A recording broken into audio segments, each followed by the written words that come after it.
கூட போட்டி போட தான் ரொம்பவே பிடிக்கும். நிச்சயமா அப்படிதான் நடக்கும்னு நினைக்கிறேன். அடுத்தது நம்ம பார்க்க வேண்டியது இவரோட ஆப்போனன்ட் இவருக்கு நல்ல ஒரு ஃபைட் கொடுக்கறாரா இல்லையான்றதுதான். வாங்க நம்ம போய் பார்ப்போம்.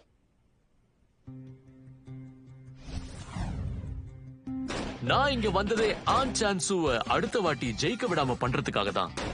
இத சொல்ற இந்த கண்டெஸ்டன்ட்டும் ஆன் சான்சுவோட அதே ஸ்கூல்ல தான் வந்திருக்காரு. ஆனா இவரு அவரோட ஸ்கூல்ல 34வது இடத்துல இருக்காரு. சோய் தால் போ. ஒரே ஸ்கூல்ல இருந்து வந்த முதல் இடத்துல இருக்கிற ஆன் சான்சுவுக்கும் 34வது இடத்துல இருக்கிற தால் போவுக்கும் தான் போட்டி நடக்க போகுது. இதோட நம்ம ஆட்டத்தை ஆரம்பிக்கலாம். என்ன நடக்க போகுதுன்னு பாருங்க.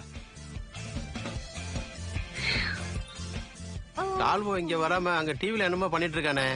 என்ன அதிசயமா இருக்கே, ரொம்ப ஃபாஸ்டா இருக்கான். இவன் திமிருக்கு அளவே இல்ல.